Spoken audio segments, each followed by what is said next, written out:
Remember how the Aaliyah movie on Lifetime last year was a disaster? Well, another movie is about to be released. This time, it's a biopic of Whitney Houston, directed by Angela Bassett, set to air on the 17th of January. It will be a shame if this movie does not do justice to the legend that Whitney Houston is. Welcome to this episode of The Gist with Toyosi Phillips. I'm your host, Toyosi Phillips. The Gist.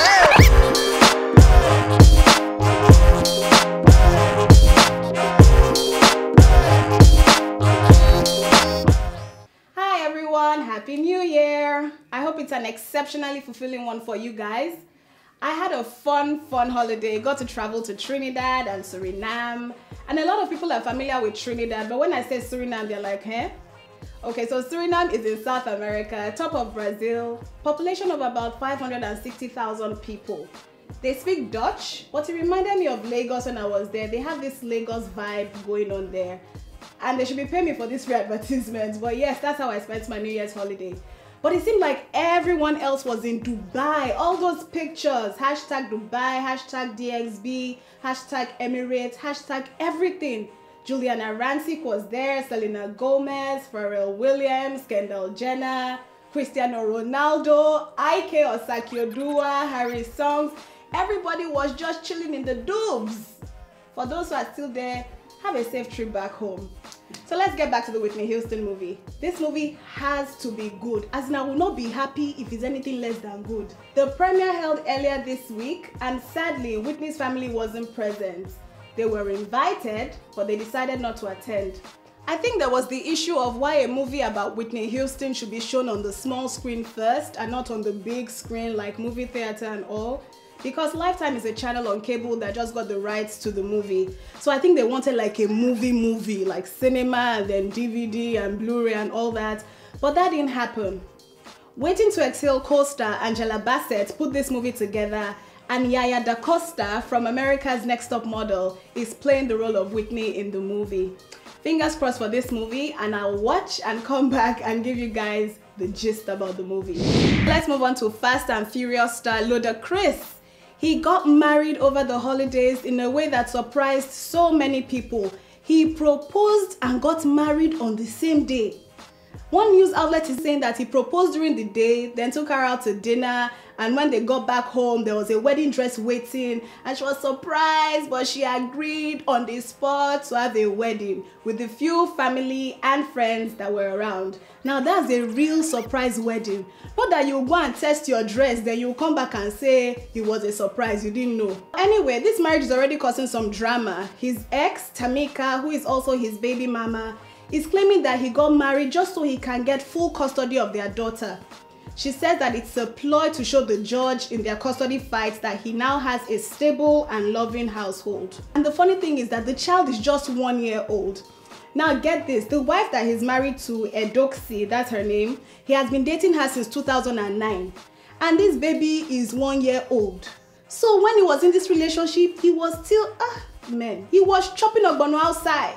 I just hope they settle this in amicably and the child does not suffer for it. Moving on to Snoop Dogg. He may be in some legal troubles.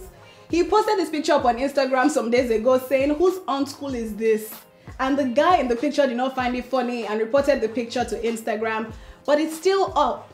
So the guy, whose name is Cortez, has hired a lawyer and is going to be taking the issue to court. Now, if you remember, something similar happened to Marlon Wayans last year when he was sued by a guy for putting up this picture that compared him to an animated character. The judge in that case, however, felt that there was nothing wrong with it and Marlon won the case. So we'll see how this works out for Snoop Dogg. So South Africans are angry with Nigerians. Very angry because our tabloids did not respect one of theirs. Nigeria's Ejanla, I think that's what he still calls himself, DBanj, is allegedly dating a South African woman right now. So I guess different blogs just reported it saying DBanj is dating a pretty South African lady or something like that, not knowing that the woman in question is a star in South Africa.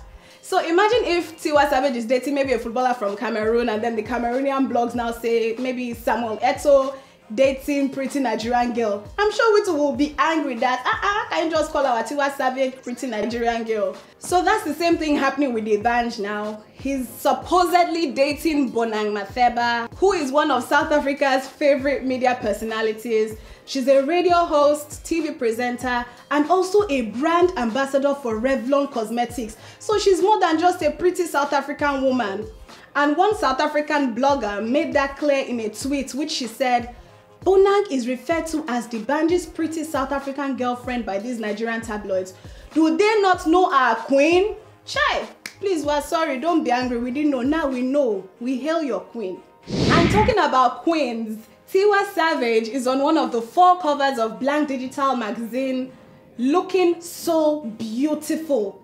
In the magazine, she talks about her move back to Nigeria, the culture shock, her fears, the disappointments, and everything. Also on the cover is Beat FM Radio's host Toolz, who is looking so sultry, so sexy. She actually confessed that she was terrified of doing this photo shoot because she's naturally a shy person, but the picture came out well, so well done Toolz, well done.